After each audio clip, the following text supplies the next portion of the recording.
एक बार क्या हुआ, दो मित्र वैराग्य लेकर के निकले घर से तप करने, और जब तपस्या करने गए तो जंगल में दोनों ने अपना अपना स्थान चुन लिया। एक बैठ गया बरगद के वृक्ष के नीचे और दूसरा बैठ गया पीपल के वृक्ष के नीचे। दोनों ही लंबे समय से तपस्या कर रहे थे। तब करते करते एक लंबा समय बीता और कहते हैं एक दिन उधर से नारद जी निकले। नारद जी जैसे ही निकले तो नारायण नारायण की ध्वनि कान में आई। तो पहले वाले भगत ने, जो बरगद के वृक्ष के नीचे बैठा था, उसने कहा, अरे नारद जी रुकिए रुकिए रुकिए, हाँ बताओ, आप प्रभु से मिलने जा रहे हैं? बोले हाँ, मेरा एक प्रश्न है, पूछ के आना। क्या प्रश्न है? बस इतना ही नारायण भगवान से पूछना कि हम उनके लिए बैठे इतने समय से ध्यान कर रहे, तप कर रहे, हमें कब मिलेंगे? अच्छी बात है।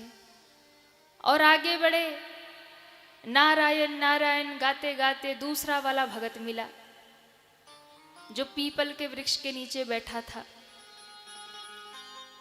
उसने नेत्र खोल के देखा, ओहो भाग्य, धन्य भाग्य, संत भगवान के दर्शन हो गए, नारद जी के दर्शन हो गए। अरे बाबा, आप तो भगवान के बड़े करीबी हैं, उनसे ही मिलने जा रहे होंगे? बोले हाँ। तो मेरा एक प्रश्न है, आप भगवान से पूछिएगा। हाँ बताओ। मैं यहाँ बैठा उनको याद करता रहता हूँ, एक बार मेरे प्रभु से पूछिएगा कि वो मुझे दर्शन कब देंगे। नारद जी ने कहा, अच्छी बात है, तुम्हारा भी पूछ लेंगे। नारद जी बैकुंठ गए, नारायण भगवान का दर्शन हुआ।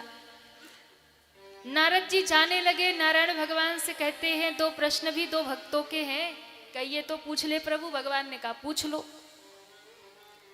बोले दो बैठे हैं, एक पीपल के नीचे बैठा, एक बरगद के नीचे बैठा है, और दोनों का प्रश्न यही है, उन दोनों को कब मिलोगे? दोनों बराबर समय से बैठे हैं, दोनों घर से एक ही साथ निकले हैं और दोनों ही वैराग्य लेकर आपका भजन कर रहे हैं, घर परिवार संसार त्याग दिया है। जैसे ही नारद जी ने पूछा, भगवान मुस्कुराए। भगवान ने कहा, जाओ कह दो, जो पीपल के वृक्ष के नीचे बैठा है उसको मैं 100 जन्म बाद मिलूंगा। कितने जन्म बाद? 100 जन्म बाद मिलूंगा। और दूसरा, जो पीपल के वृक्ष के, जो बरगद के वृक्ष के नीचे बैठा है, उसको 100 वर्ष बाद मिलूंगा, 100 जन्म बाद। और जो पीपल के वृक्ष के नीचे बैठा है, उसको कह देना कि उस पीपल के वृक्ष में जितने पत्ते हैं, जब उसका उतना जन्म हो जाएगा तब मैं उसे मिलूंगा। नारद जी को बड़ा आश्चर्य हुआ, ये कैसी बात होती प्रभु? दोनों एक ही साथ घर से निकले, दोनों एक साथ बैठे और मिलने में इतना समय। बोले नहीं, तुम उसको बता देना कि मैं उसको इतने समय बाद मिलूंगा। ठीक है प्रभु, आपकी लीला आप ही जानो। नारद जी निकले बैकुंठ से और सीधा उसी वन की ओर। श्रीमन नारायण नारायण नारायण, श्रीमन नारायण नारायण नारायण, श्रीमन नारायण नारायण नारायण, श्रीमन नारायण नारायण नारायण, श्रीमन नारायण नारायण नारायण, श्रीमन नारायण नारायण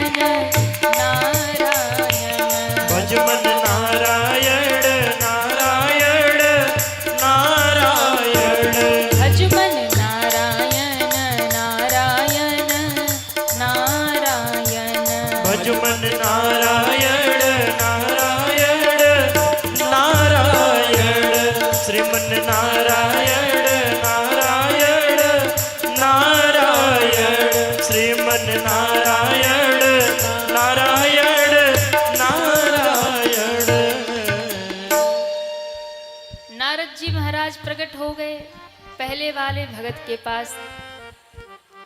पहला वाला भगत उठकर खड़ा हो गया, नारद जी बताइए प्रभु ने क्या कहा, वो हमसे कब मिलेंगे? नारद जी ने कहा नारायण नारायण।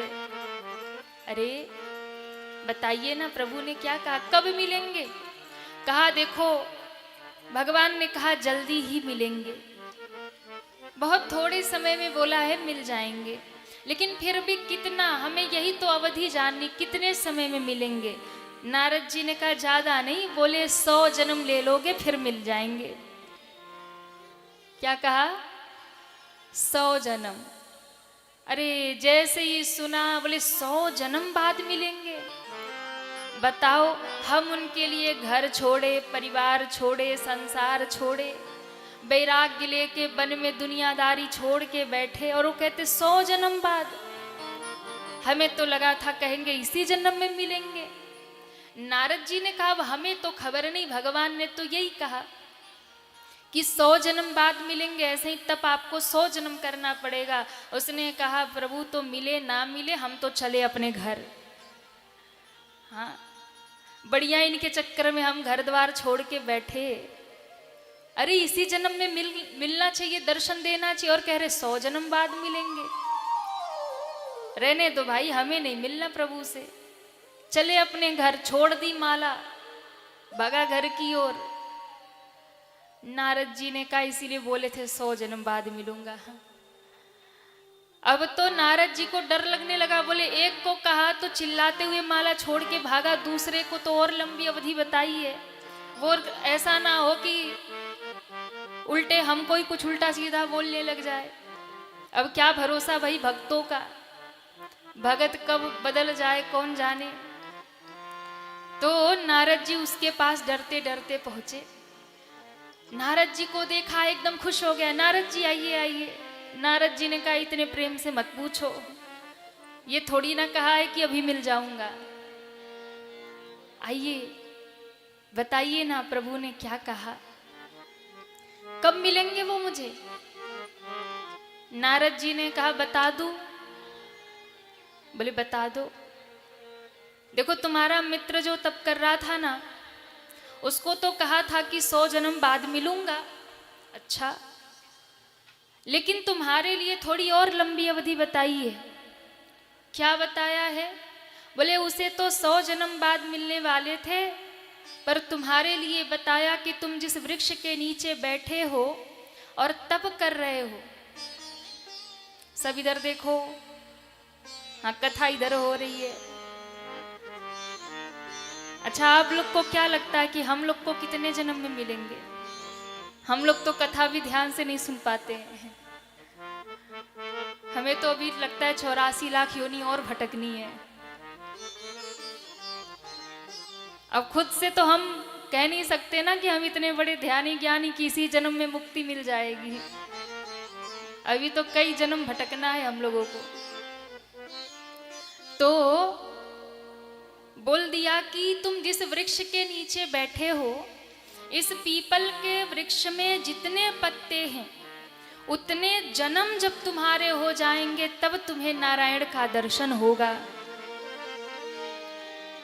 इतना जब सुना कि इतने वर्षों बाद इस वृक्ष में हजारों लाखों पत्ते होंगे, इतने लाखों जन्मों के बाद नारायण मुझे मिलेंगे, केवल इतना सुनकर के नाच उठा कि चलो ये तो कहा कि लाख जन्म लेने के बाद ये तो कहा कि मिलेंगे, और कहा है तो प्रभु का वचन मिथ्या नहीं होगा, वो पक्का मिलेंगे, प्रभु मुझे मिलेंगे।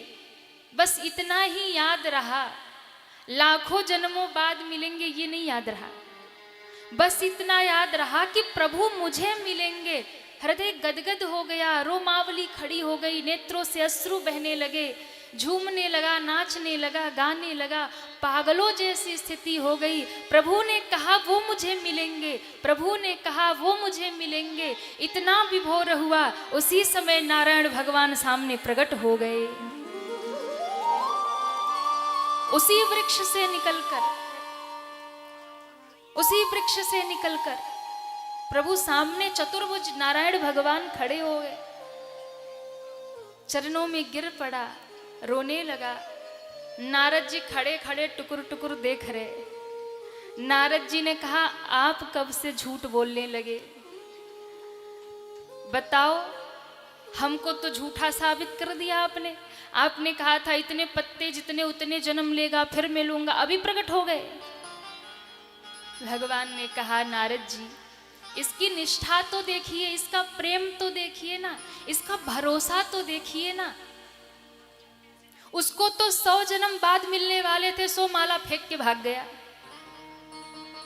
इतने जल्दी मिलने वाले थे उसको 100 जन्म बाद, फिर भी वो छोड़ के रास्ता भाग गया। पर इसको तो मैंने दुर्लभ गति बता दी कि लाखों वर्ष जन्म लेगा, मरेगा, तब मैं मिलूंगा। पर इसकी निष्ठा तो देखिए, इसका प्रेम तो देखिए, इसका भरोसा तो देखिए। ये इस बात को भूल गया कि प्रभु लाखों वर्षों बाद मिलेंगे। इसे तो बस इतना याद था कि नारायण मुझे मिलेंगे, हरि मुझे मिलेंगे, बस इतना याद था। और ऐसे भक्त को दर्शन देने में मैं देर नहीं करता।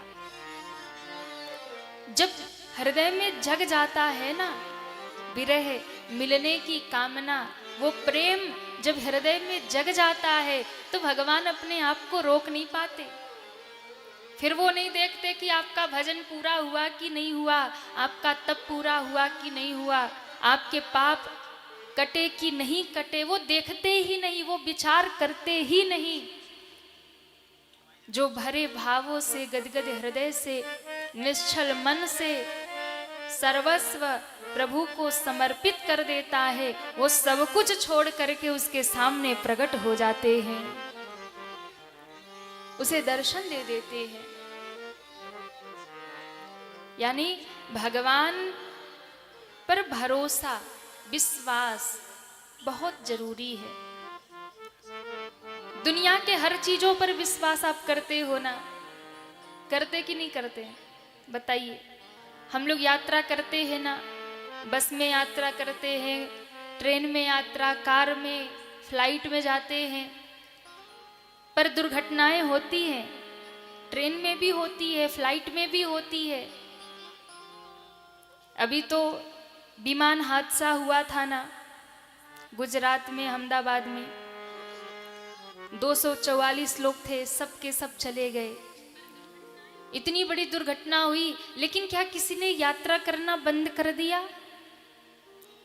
किसी ने कहा नहीं नहीं भैया अब भरोसा नहीं रहा, अब तो प्लेन जैसे ही गिरती है जल के राख हो जाती है, लोग पता ही नहीं चलता है कहाँ चले गए, राख बन जाते हैं।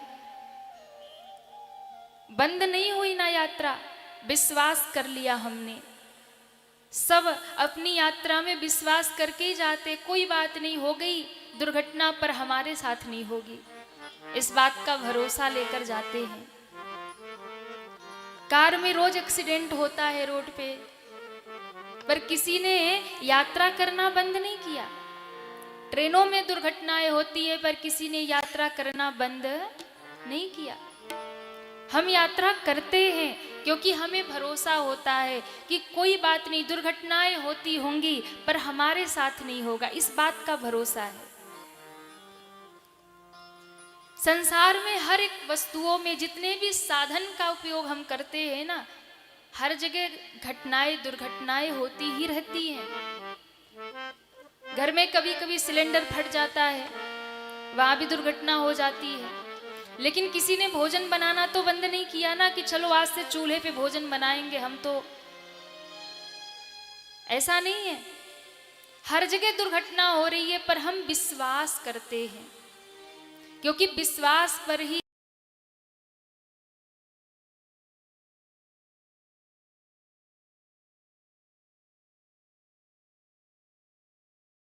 पड़ता है।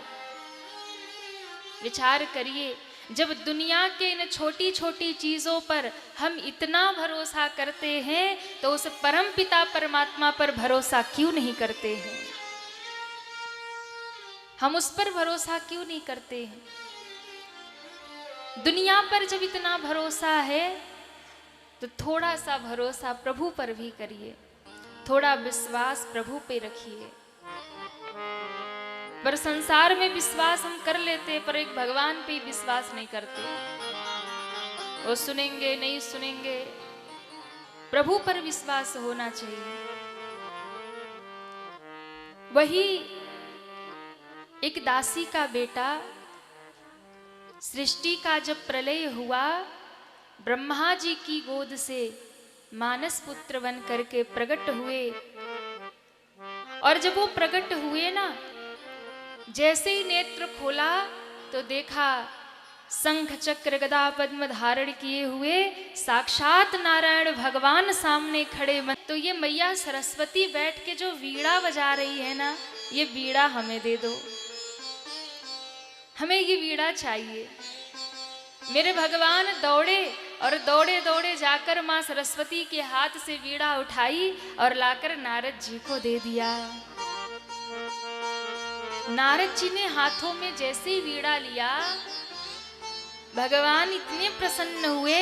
भगवान ने कहा, आज से तुम्हारा नाम होगा देव ऋषि नारद, तुम्हारा नाम होगा नारद, जिसकी वाणी कभी रद्द नहीं होगी, जिसकी वाणी कभी बेकार नहीं जाएगी, ऐसे ऋषि का नाम होगा नारद। नारद जी से पूछा, अब तुम करोगे क्या? वीणा तो मैंने दे दी, इसका करोगे क्या? कहा, हे नारायण, आज के बाद इस वीणा पर कोई और धुन नहीं बजेगा। आज के बाद इस वीणा की तारों पर कोई दुनिया का गीत संगीत नहीं बजेगा। आज के बाद तो ये वीणा एक ही स्वर बोलेगी, इस वीणा से एक ही धुन निकलेगी, इन वीणा से एक ही स्वर निकलेगा, और वो होगा मेरे नारायण का नाम, मेरे प्रभु का नाम। इस वीणा पर मैं आपका नाम गाऊंगा, इस वीणा पे मैं आपका सुमिरन करूंगा, क्योंकि इस वीणा की धुन में से जब नारायण नाम निकलेगा ना, वो आनंद मिलेगा, जो आनंद कहीं दुनिया में नहीं, जो आनंद भजन में है, जो सत्संग में है, जो भजन में है, वो आनंद कहीं दुनिया में नहीं। ये बीड़ा कुछ और नहीं बोलेगी आज के बाद, ये केवल हरि का नाम बोलेगी, नारायण बोलेगी। नारद जी ने जैसे ही कहा, भगवान इतने प्रसन्न हुए, कहा, हे नारद, मैं तुम्हें वचन देता हूं, आज से तुम्हारी गति आबाद हो गई। अब तो तुम जहां चाहोगे, जिस लोक में चाहोगे वहां जाओगे। मन जैसे गति करता है ना, मन की तरह तुम गति करोगे। स्वर्ग लोक हो, पृथ्वी लोक हो, बैकुंठ हो, कैलाश हो, कोई ऐसा लोक नहीं है जहां तुम्हारा आगमन ना हो। कहीं पर प्रतिबंध नहीं, तुम जहां चाहो वहां जा सकते हो, गति आबाद है तुम्हारी। और इतना ही नहीं, हे नारद, तुम इस वीणा की तारों पे हाथ रख करके जहां भी मुझे याद कर लोगे, मैं वही इन वीणा के तारों से निकलकर तुम्हारे सामने प्रकट हो जाऊंगा।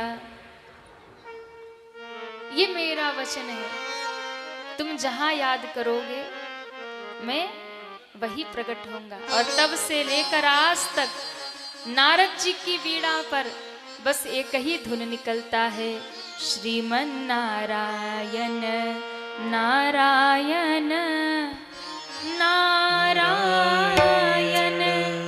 श्रीमन नारायण नारायण नारायण, श्रीमन नारायण नारायण नारायण, श्रीमन नारायण नारायण नारायण, श्रीमन नारायण नारायण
श्रीमन नारायण नारायण नारायण। ओ भज मन नारायण नारायण नारायण। भज मन नारायण नारायण नारायण। बोलिए नारायण भगवान की जय हो, नारद जी महाराज की जय हो। ये है नारद जी की कथा। तब से आज तक नारद जी बस यही गा रहे हैं, श्रीमन नारायण नारायण। श्रीमन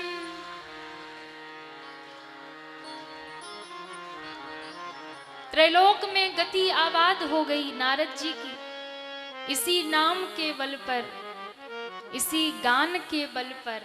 हाँ, नारद जी पूजनीय हो गए, नारद जी जगत वंदनीय हो गए, इसी नाम के बल पर, इसी प्रभु के नाम के बल पर वो त्रैलोक में भ्रमण करते हैं। और एक बार जिसको दर्शन दे देते हैं ना, उसका उद्धार कर देते हैं। एक बार नारद जी का दर्शन जिसको हो जाता है, उसको नारायण का दर्शन हो जाता है। जिस लोक में जहां बैठ करके एक बार वीणा पर हाथ रख करके जहां नारायण को याद करते हैं, उसी वीणा के तारों से निकलकर नारायण सामने खड़े हो जाते हैं। ये गुरु की कृपा, संत की कृपा, भगवत नाम की महिमा हम समझते नहीं है। प्रभु के नाम को हमें लगता है तो छोटा सा नाम है, नाम बहुत बड़ा है। भगवान से भी अधिक प्रभावशाली अगर कुछ है तो वो भगवान का नाम है। भगवान नाम के अधीन है, पुकारता है जो भी नाम लेकर के ना, भगवान सामने आ जाते हैं। हाँ, यही वो नाम है, श्रीमन नारायण नारायण। श्रीमन नारायण भज मन नारायण भज मन नारायण। ऐसे नहीं, दोनों हाथ ऊपर करिए सभी, पीछे तक, और सबकी आवाज ठाकुर जी तक पहुंचनी चाहिए। दोनों हाथ उठा के भज मन नारायण भज मन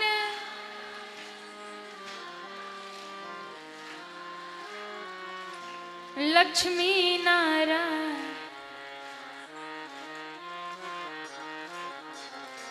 श्रीमन नारायण।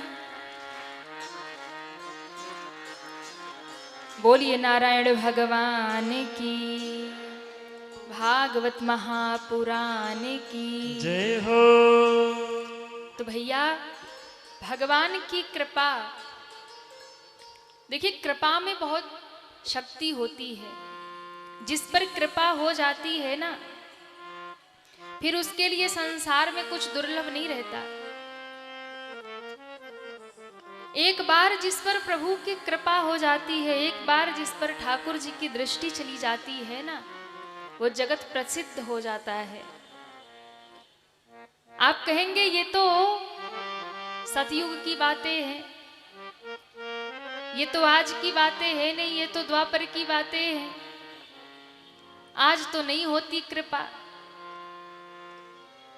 आप तो पुरानी बातें बताते, कोई वर्तमान की बताओ। देखो, भगवान की कृपा तो, भगवान तो युग युग में आते हैं ना, पर भगवान की कृपा तो हर युग में बरसती है। चाहे कलयुग में भी कोई भक्त पुकारे ना, तो भगवान कलयुग में भी कृपा करते हैं। भगवान की कृपा हर वक्त बरसती है, हर युग में बरसती है। आप जिस लोक में हो, जहां हो, जिस योनि में हो, भगवान की कृपा हर जीव पर बरसती है। कोई चींटी पुकारे तो भी प्रभु सुनते, कोई हाथी पुकारे तो भी सुनते हैं। संत जन कहते हैं, चींटी के पग नो पुर भाजे, तो भी साहिब सुनता है। अब सोचिए, चींटी जो होती है कितनी छोटी होती है। चींटी देखा आप लोगों ने, सबने देखा है। छोटी सी होती है, बड़ी सी होती है, छोटी सी। अब उस चींटी के पाँव देखो कितने छोटे होंगे। अच्छा, उस चींटी के पाँव के लिए नूपुर बनवाओ, पायल बनवाओ, तो कितनी छोटी पायल होगी। अब उस पायल की कल्पना करो कि उस पायल में भी जो पाजेब लगे, वो क्या उसको बोलते हैं जो बजते हैं, हाँ घुघरू, वो जब लगे होंगे वो कितने छोटे होंगे, वो कितने छोटे होंगे। छोटी सी चींटी, उसके भी छोटे से पाँव के लिए पायल बने, और उसमें घुघरू भी कितने छोटे होंगे।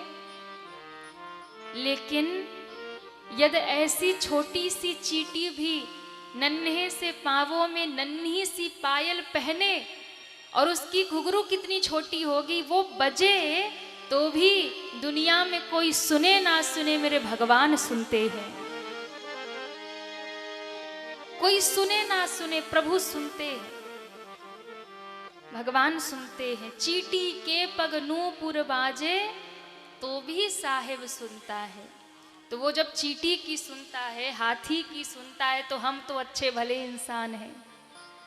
हाँ, कृपा, देखिए कृपा जब होती है तो क्या प्राप्त नहीं होता।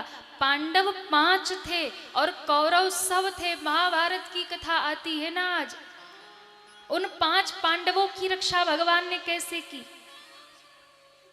5 पांडव थे, पितामह भीष्म, द्रोणाचार्य, कृपाचार्य, बड़े बड़े रथी महारथी, कर्ण जैसे योद्धा भी दुर्योधन के साथ खड़े थे। वो 100 भाई कौरव और बेचारे 5 पांडव। लेकिन उस महासंग्राम में भी बड़े बड़े रथी महारथी, सारी दुनिया एक ओर हो गई, संसार की पूरे विश्व की शक्ति एक ओर हो गई, पर दूसरे ओर पांडवों के साथ केवल कृष्ण की कृपा रही, महाभारत का युद्ध जीत लिया। भगवान की कृपा जब होती है ना, वो भगवान की कृपा से हर एक वस्तु संभव हो जाती है। कृपा जिस पर हो जाए, भगवान की कृपा जब होती है तो जिसकी कोई सामर्थ्य नहीं होती, वो चींटी भी पहाड़ चढ़ जाती है। गूंगा बोलने लग जाता है, लंगड़ा चलने लग जाता है, अंधा देखने लग जाता है, जब प्रभु की कृपा हो जाती है। क्योंकि भगवान की कृपा की अनुभूति, अनुभव जिसको जीवन में हो जाए ना, वही कह सकता है। इस बात को सब, कई लोगों को लगेगा ये बेकार की बात है, कृपा, पुरुषार्थ करो, मेहनत करो। पुरुषार्थ एक अलग बात है, पर कृपा पर भरोसा होना एक अलग बात है। जहां सब कुछ हार जाता है ना, वहां कृपा काम आती है। जहां सब कुछ हार जाता है वहां कृपा काम आती है। और वरना तो आप कभी प्रैक्टिकल करके देख लेना कि प्रभु खुद ही करते हैं अपने बंदों की निगरानी। प्रभु खुद ही करते हैं अपने भक्तों की निगरानी। नया मंजा, नया तकिया, नया दाना, नया पानी, वो हर व्यवस्था करता है जब आप उसके हो जाते हो। अच्छा बताओ, हम तो आपके मालदा में आए हैं ना, यहाँ कौन सा हम अपने घर से खाना वाना लेके आए हैं? कुछ लेके आए हैं ना? बिस्तर लाए हैं, हाँ, ना रजाई गद्दे लेके आए हैं, ना खाने को कुछ लेके आए हैं। सारी व्यवस्था कर दी ना ठाकुर जी ने। या कहीं भी जाते, यहाँ कथा विश्राम होगी, उसी दिन रात को निकलेंगे, सुबह कानपुर पहुंच जाएंगे। वहां जाएंगे तो वहां नई व्यवस्था मिल जाएगी, क्योंकि हम स्वयं के बल पे नहीं चलते हैं।